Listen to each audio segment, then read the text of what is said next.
All right, welcome everyone. I'm Amber Schiesel. I use she, her pronouns, and I'm the WCPA 4-year private institution liaison, and I'm here to welcome you to this session. Just a reminder that we encourage you to comment and ask questions in the chat. We will stop along the way to cover any of those questions, and then we'll also leave some time at the end for questions as well. And then at that time, remember to fill out the session evaluation, and I'll drop that link into the chat at the end. I'd like to introduce you to Matt Denney, Residential Learning Advisor at UW-Whitewater, and he's presenting on the middle minority supporting Asian American students during COVID. Over to you, Matt. Thank you so much for that amazing introduction, Amber. Hello, everyone, and welcome to this session. I'm going to get a little bit more into my presentation style and expectations sort of later on, but it is a pleasure to be here presenting to you all today. My name is Matt Denney. I use he and his pronouns. I currently serve as the Residential Learning Advisor over at UW-Whitewater within university housing. And so I work a lot with student leadership, student engagement, and building those student to faculty relationships within the residence hall staff. So really quick before we start, I like to say I like to be very engaged when I'm presenting. I have a lot of energy, a lot of information, a lot of resources to give you all today, which I'm so excited to give you all. But please have access to the chat box. And again, you can ask any question you want within the chat box, and Amber will graciously read it out to me. Again, like with presentation flow, I like to say it's more of a collaborative effort. You know, I work at y'all's speed. However much you want to learn, I'm more than willing to dive into any question within this topic, anything like that. But Amber just put in the chat box the session resources. I like to remain fully transparent with all the resources that I give out. So I just threw in everything in a Google Drive for you. If you can't access it, let me know, holla at me, I got you. I got you with the resources. So I'm gonna go ahead and share my screen with y'all.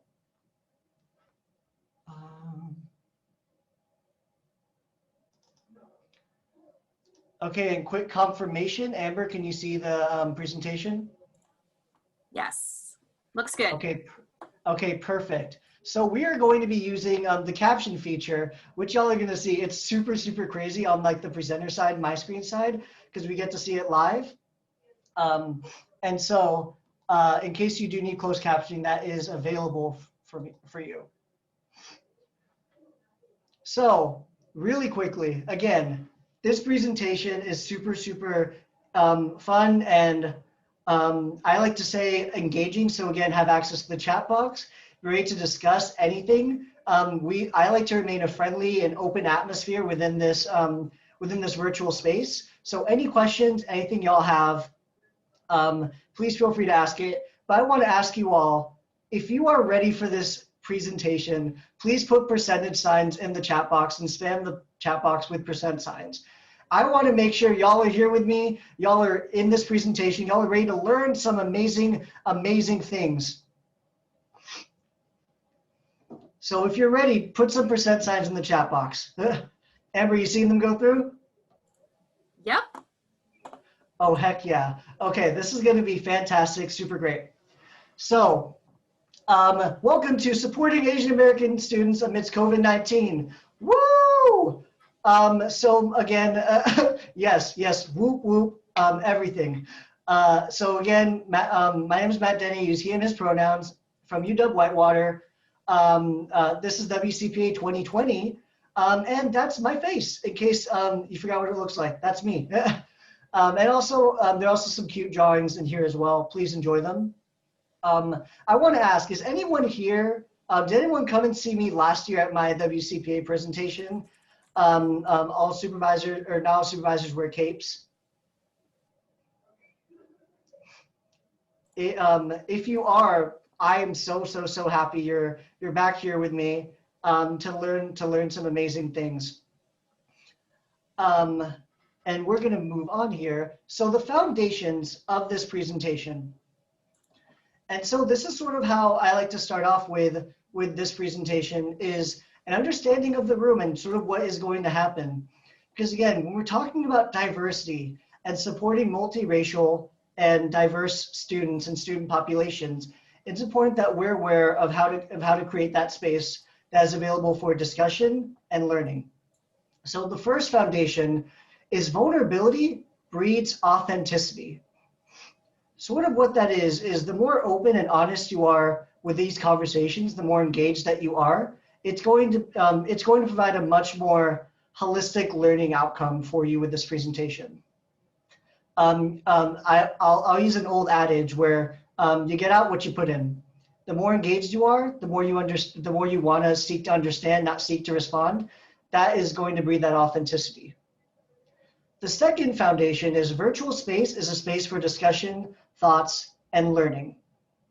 Again, I'm probably not the first one to say this to you all. I wish we were in person, but I say this virtual space is an opportunity to gather, communicate, and really connect with each other amidst this virtual space. And we can still have a great WCPA conference with this. And so please connect with me, connect with anyone else in this virtual space, but it's a space for discussion, thoughts, and your learning.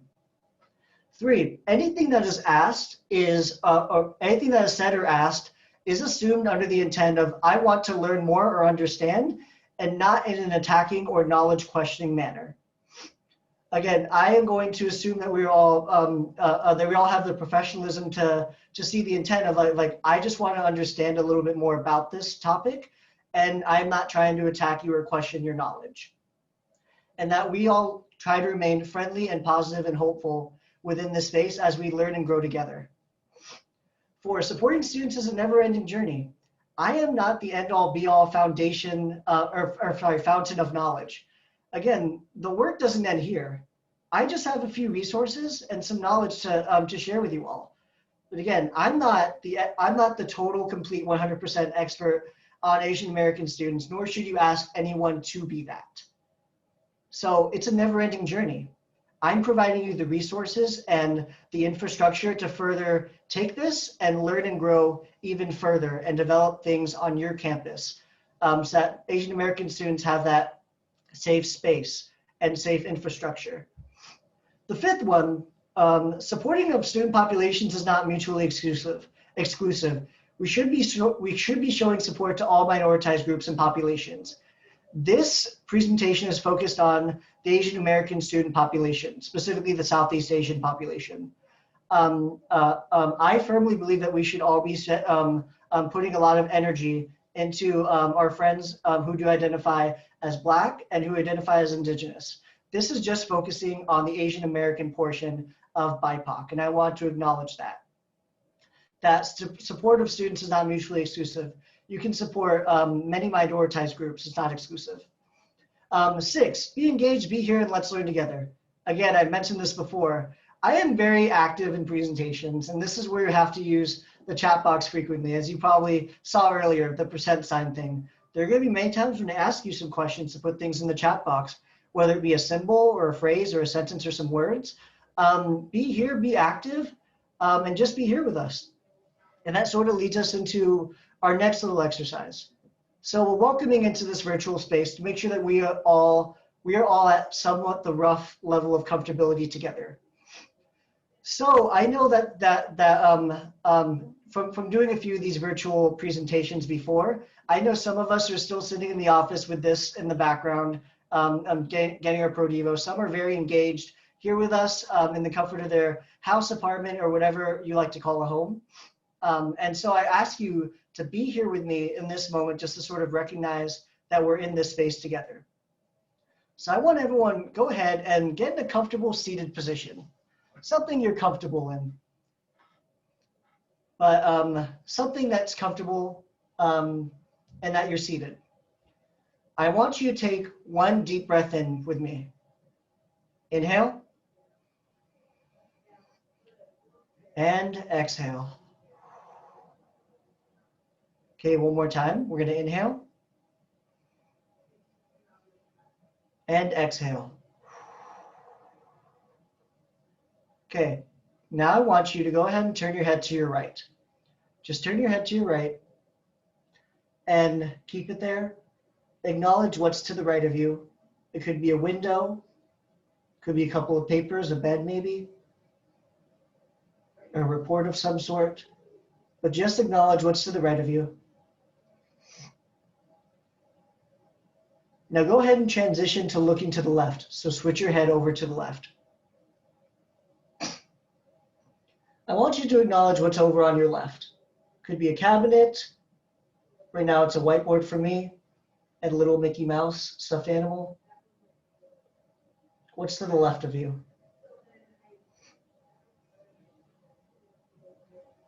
Now go ahead and face forward, face back towards the screen. Now I want you to see the things that are on your screen. You could see the captions going by or the welcome into the space, the picture. But whatever is in front of you and whatever is around you, this is your space of learning, collaboration, and an opportunity to really develop yourself even more through some self-reflection questions. I am just really a guide for conversation and infrastructure. Now we're going to go ahead and take another deep breath in and out, but this time we're going to do it on a 5 count. So I want you to inhale for 5. Inhale. 2, 3, 4, 5. And exhale. 2, 3, 4, 5. Okay. I thank you all so much for choosing this presentation to come to. And I always like to say we are exactly where we need to be.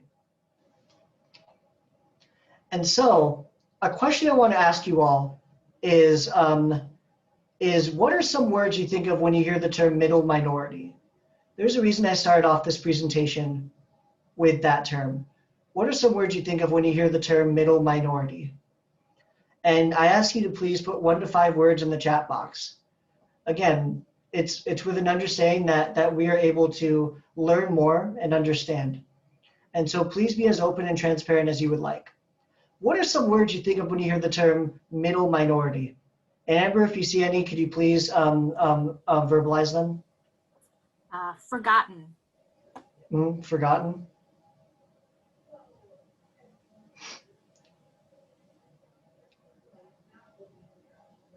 Someone else said it's a new term for me. Forgotten, it's a new term. And yeah, I agree with all those. And I mean, even though I'm going to be talking, feel free to put in more words that you think of. Yeah, another I haven't heard the term before. Not the most oppressed. Not the most oppressed. Definitely. And in all honesty, this is a term that is very, very new and something that doesn't really come up very often, which is why I thought it was important to bring it up and to sort of get some more knowledge and resources out there. And was there another one that popped up, Amber? I saw my little thing pop up. White enough, neutral, assumed to be doing okay, less attention than other minorities. Assumed to be okay, less attention than other minorities. Definitely. And so all of those add up to something that is not one or another one. It is somewhere in the middle, this sort of aspect of like, if you imagine a spectrum to a degree, somewhere in the middle with minoritized groups.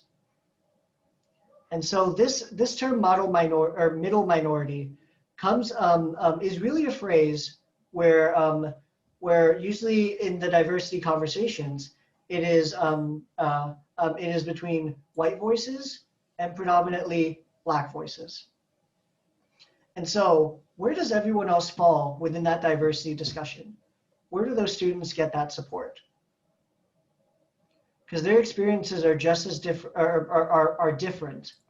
than others, but how are we exactly supporting those middle minority voices? In this middle minority could also be Latinx groups, Indigenous folks, Asian American, but really coming to terms with, on your university, is there a group that is not getting the support that they need? That's sort of the leading question that sort of got me to this point, is what are we exactly missing here? What voices don't have a space? Now, bringing this back to the Asian American community, I want to ask you all, very upfront, how have you engaged with the Asian American community at your university? Asian American is a population that is not the most prominent in Wisconsin, but we still have students that identify as Asian American. So how have you engaged with the Asian American community at your university? If you have something, feel free to type it in the chat box, or if you feel more comfortable, you can also unmute as well. About how have you engaged with your Asian American community at your university? Amber, if anything comes up, please feel free to verbalize those as well.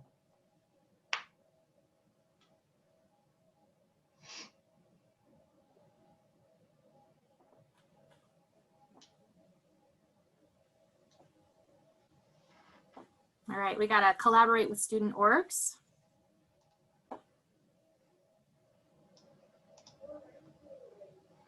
Yes, collaboration with student organizations. Yes, here at UW-Whitewater, we also have the Southeast Asian American Organization, SAO. Academic advising. Academic advising. Whoever put academic advising, would you please elaborate if you could about what exactly do you do? Because this is also a space for me to understand, but also for us to sort of talk together about some other things that we could possibly do.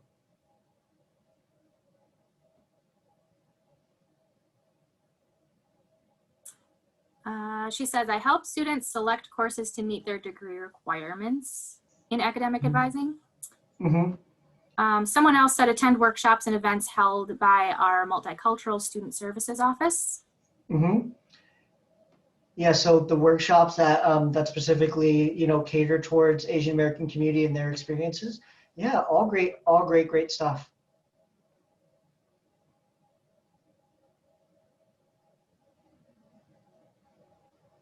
Okay. Someone's brought students to our local Hmong New Year celebration. Not much support on campus. Someone else, schools hosts a Hmong student dinner every year in collaboration with student orgs, Hmong New Year.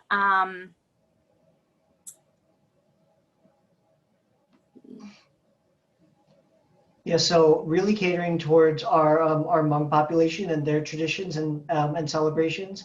100% agree. Those are all really great engagement opportunities for our students and for the campus community to even engage in. So thank you all so much for sharing how you personally engage with your Asian American community at your university. Then there's also international students, so the Asian students coming to study on campus. There are some organizations surrounding that. Yes, yeah, our international population, definitely. That's something that we've seen as a big growing population, even at our university. Okay, so before we move on here, I want to give us a base of shared language for this presentation moving forward. I know someone had mentioned it before, but the model minority myth. This is just that we all have the same font of knowledge, that we can also sort of be together, we can sort of understand what it means. So the model minority label also discourages Asian American students from seeking support services on campus, which leads to further academic pressure in the classroom.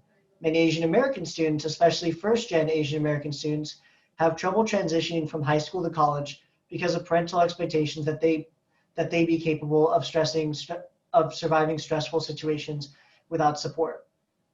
The model minority myth, it frankly states that Asian American that oftentimes we see that Asian American students can fit the mold of our white-centered version of success, of what it means to be a successful student, successful peer, a successful collaborator. And we feel that there is no need to check in and treat those students with the framework that they do identify as Asian American. They do have different experiences than other people. And so the model minority myth is essentially saying that say that they are the model minority. We don't need to check in on them. And so first generation American students have trouble transitioning from high school to college because of parental expectations. And so Asian American students are very heavily family based. Especially around this time with COVID-19, it is very, very difficult, specifically for our international students as well, where we're very connected to our family, but what if family isn't here? How are we as faculty and institutional actors creating that space for us to for us to support Asian American students and make them feel welcome? Earlier, when I mentioned model minority myth, another thing that came up was forgotten about. This aligns very well with the model minority myth about they're often neglected or forgotten about amidst everything else when we think about diversity and diverse conversations. Latinx groups and Asian American students often can fall to the wayside, especially when we're talking about COVID-19. So I want to talk a little bit about my research. So I currently research Southeast Asian American students who are undergraduates. This is my pool as of right now that I just did research on this past semester amidst COVID, because we started in March. So again, this is very Western focused, so I apologize, but this focuses on the Filipino and Southeast population. We have someone who is Laotian, someone who is Thai, but a good majority is Filipino or biracial. And those are the undergraduate institutions right next to them. So I want to ask you all, I asked them to talk a little bit about their identity development with me and how they're exactly finding a community within college. And so I want to ask you all, what do you all think was the most common challenge for Asian Americans in finding their identity amidst COVID-19? If you believe it's creating a community, please put a % in the chat box. If you feel like it's feeling unwelcomed on campus spaces, put a hashtag or put a £. If you feel like it's the feeling of expectations that you're supposed to be something or feel a certain way, put a dash or a -sign. So creating a community, put %. Feeling unwelcomed on campus spaces, put a £sign or hashtag. The feeling of expectations, put a dash. Okay, how's it looking, Amber? Lots of dashes. Mm-hmm. 1, 2, 3, 4, 5, 6, 7, 8 dashes. 1, 2, 3, 3 hashtags, 3 % signs. Mm-hmm. Mm-hmm. And so thank you all for participating in that. And honestly, they're all true, but they all culminate into one certain phrase that was very one certain phrase that rolled over into all of their interviews, and that is 8 interviews. One common phrase, and that is, I don't feel like I'm Asian enough to have a voice in these diversity conversations. Many of them may not have exactly said it, but it was in reference to the conversations around diversity amidst this time, is that they don't feel like they are person of color enough to have a voice. And a quote from one of my participants was, however, like when I got to college, I was away from like a lot of Filipino influences in my life. That's when I began to appreciate my parents and my culture, what made me feel so unique in comparison to my companions. It made me feel unique. It made me feel special. Growing up, my life was a lot different than other people. And this was an individual who felt like they didn't have a community because there was no representation, or no one wanted to talk to him about it because no one knew about it. And he didn't have the right words to communicate his needs to that, to institutional actors, to people that he worked with, to supervisors. And so, with this in mind, it's important to remember and acknowledge that these conversations should be very holistic with diversity. So I wanted to talk a little bit about validation. and what it means to feel validated. Okay, we're going to pause on that. So the feeling of validation. I want to ask you all, if you all feel comfortable, what do you do, or like, how do you feel validated in your work life? How do you feel validated? What happens? What do people do for you? But how do you feel validated in your work life? That's a very common phrase within student affairs, is it's important to feel validated in the workplace, to have these intentional conversations. What does it mean? What is valid? How do you feel validated? We have when I am heard or my ideas are considered, when I'm thanked, Mm-hmm. acknowledged for contributions. Acknowledged for contributions. Yeah, especially when you have those conversations. Being the feeling of being acknowledged is so beautiful, and just having that space for yourself. One of the reasons why I love virtual online meetings is also because when everyone else is on mute and there's one person speaking, that is their space. That is their time to speak what's in their heart without interruptions. Go ahead and say the other ones, Amber. Being given the space and independence to be creative in my work and what else I want to be involved in on campus. When my ideas and concerns are heard, when I can be myself, trust and encouragement. Mm-hmm. Gosh, yes, I love that phrase. The space to where you can just be yourself, where you don't have to worry about are people going to understand it. I saw this amazing quote from someone about authors who identify as international or whose experiences are very varied, and who identify as BIPOC. And their quote said, "Just be your whole self. Don't care if people understand it. Write what you know. Write what you are. It shouldn't matter if people understand it. If they care, they will listen." And I want to transition and talking a little bit about the actual, like, what validation is in research. And so validation is an enabling, confirming, and supportive process initiated by in and out of class agents that foster academic and personal development. And I love this next paragraph from Rendon. When validation is present, students feel capable of learning. They experience a feeling of self-worth and feel that they and everything that they bring to college, or to the college experience, are accepted and recognized as valuable. Lacking validation, students feel crippled, silent, subordinate, and or mistrusted.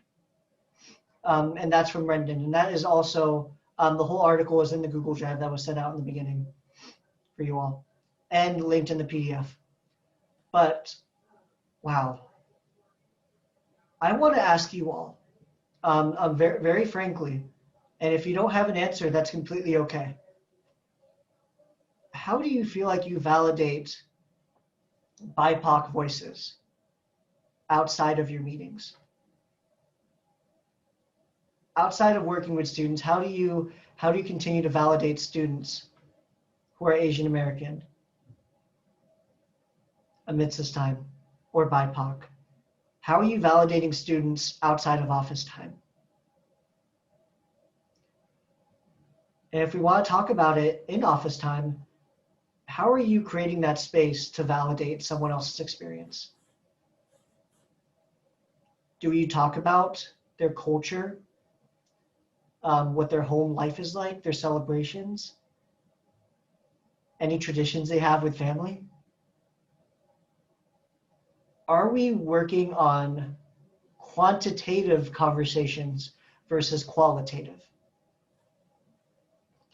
With supporting Asian American voices, and you have the opportunity to learn about someone through advising, when you ask them how their day is going, how their like how home is, or whatever experience you have relationship with students, or even student groups, how are you acting in that space to be validating, to feel that you are a safe person to talk to about things that they feel harmed by amidst this time?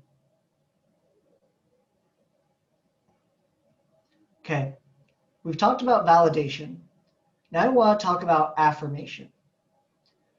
So affirming experiences are those that provide opportunities for multiracial students to learn more about their racial background and cultivate safe and comfortable spaces for students to connect with others. Campus professionals should support the development and maintenance of opportunities, such as multiracial organizations, conferences, and programming focusing on multiracial issues. We mentioned earlier, and I love whoever said this, the engagement with the Asian American community, that they attend these Hmong traditional events and things that celebrate them and allow that space to be there. I want to ask everyone, when's the last time you went to an Asian American specific program, or something with the Hmong population, or the international dinner, or something like that? When's the last time you went to a program supporting Asian American students amidst this time? Again, support isn't mutually exclusive. We can, just because we support one identity doesn't mean we can't support them all, because that is our student population, where they should all feel supported, validated, and affirmed. And this is also in the Google Drive as well, the not half but double exploring critical incidents in the racial identity multiracial college students. These provide a framework between validation and affirmation. And so, affirmation. Affirmation over on your left. I want to focus on the first description, the first definition. That which is affirmed, a declaration that something is true. This is something that if you work with Asian American students who are struggling, who are trying to find their place within the campus community, something that they can manifest and something you can walk students through is affirmation. Speak what is true to yourself, what you know is true, your core values, whatever it is that you have back home, how you feel back home. It's okay to manifest that and speak that out into existence. And as institutional actors and people who work with Asian American students or want to further grow with Asian American students, it's important that we have that space of safety to exactly express ourselves holistically, because it is who we are. It is our culture, it is our background. Now on the right, validation. I want to touch on each one of these definitions. The act of validating something such as a certificate that validates something, and then a bunch of different words there. And then the third one, the process whereby others confirm the validity of one's emotions. When is the last time someone who is Asian American has been honest with you about how they feel? Have you asked them how they're doing amidst this time? It's a question I'm pretty sure a few of us have asked students before about, hey, are you okay? And are you actually listening, or are you just wanting to move the conversation forward to a deeper level? Are you seeking to understand, or are you seeking to respond to Asian American students? Because our experiences are very different than others who are within this position or within this campus community. Is again, for the first time in a while, Asian Americans are also seeing some hate bias incidents on campuses, which we're going to get into some of that later on.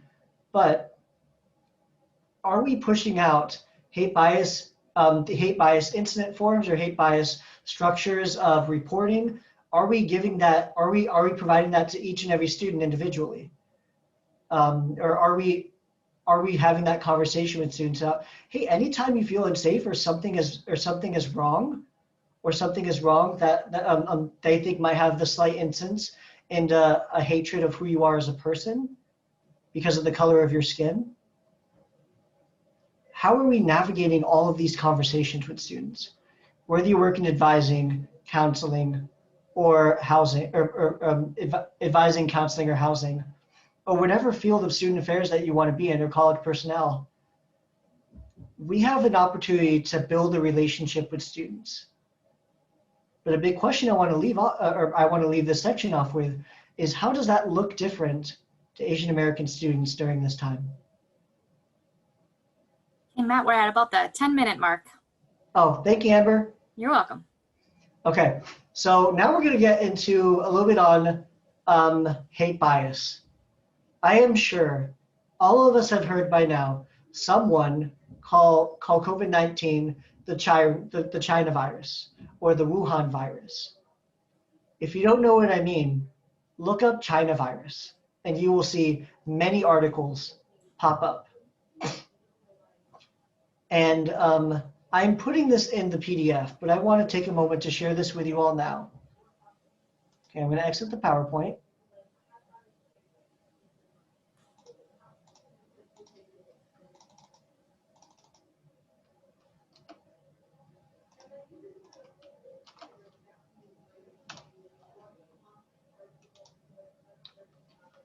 A good quote that I want to mention to you all is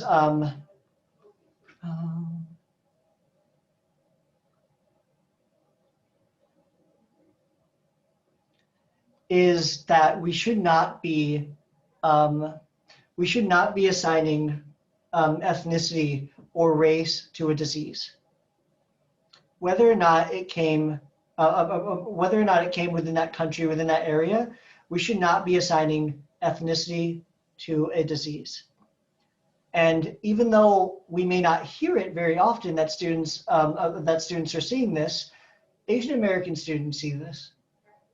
Immediately, once I saw, like honestly, before I knew, when I knew about COVID-19, people started calling it the China virus. I learned that from a GroupMe of people assigning China to a virus. And so, even though it may not be part of your realm, Asian Americans probably see this, more than likely. They see what's going on. We all have the news sites and everything that's going on. But we should not be assigning ethnicity to a certain disease. And so this is a great resource for you all in case people do end up calling it the China virus or the Wuhan virus. So I'm putting that there as a resource for you all. Another resource I want to give to you all is the Asian American Pacific Islander Hate Bias Legal Reporting Form.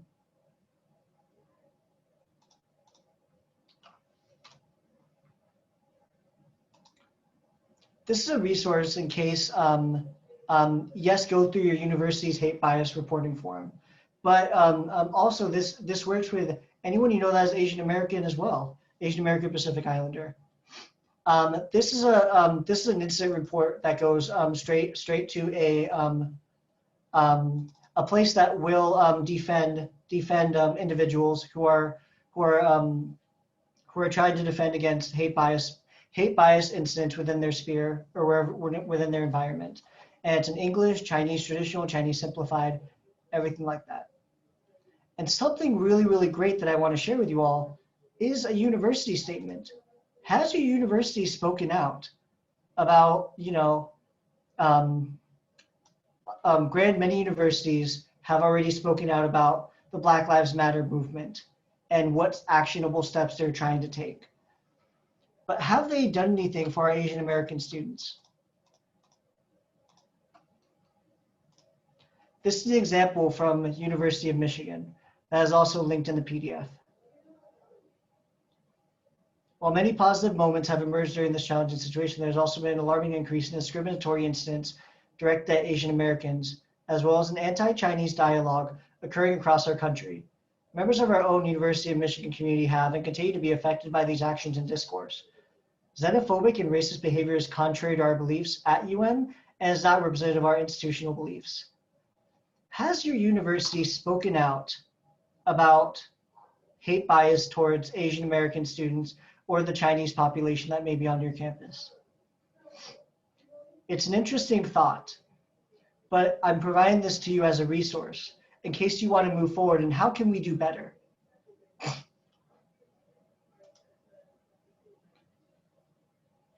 Okay, I'm going to go back into the slide so we get some subtitles as well. So everything we've talked about today, I know many of you might be thinking, what can I do after this? What is the next actionable step? And so here I have some reflection questions for you all. When is the last time we talked to our Asian American students about diversity? And when is the last time they were given a platform or space to speak about their culture? Really thinking back at your own experiences with building that relationship with students. When's the last time you had a conversation about culture, traditions, or what they are like, what their hemisphere is like? And again, how are we building that so that it's an affirming and validating space for them to really tell you how you really, or how they really feel? Something as simple as, when you're trying to just build that relationship with the students before an advising meeting, you just be like, like, how's everything back home? Like, is everything going okay? Something like that. It's not awkward to ask, as long as you're intentional about it. If you want to learn more, you have to put in the effort to really engage in these diversity conversations and understand why COVID-19 should not be called the China virus or the Wuhan virus. It's a part of, again, sort of what I mentioned at the beginning. I'm providing you the structure and the resources to sort of move further and develop yourself into what can you do on your specific university. If you would like to, I am also presenting another session where we create diversity action-oriented goals. And so if you want to learn more and reflect a little bit more about what you can do for the Asian American students, that is a great follow-up presentation to go to. Okay. 3 more minutes. Thank you, Amber. Okay, perfect.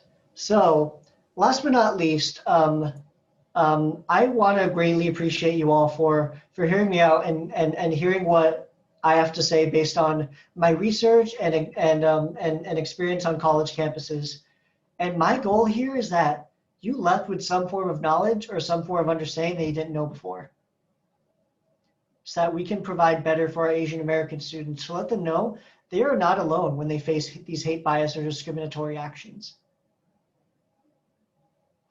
And now I want to go over to our next slide about assessment. So that QR code links you to the assessment for this program and WCPA programs. I want to ask everyone, as we wrap up, are there any lingering questions that you have for me, for what you can do on your campus?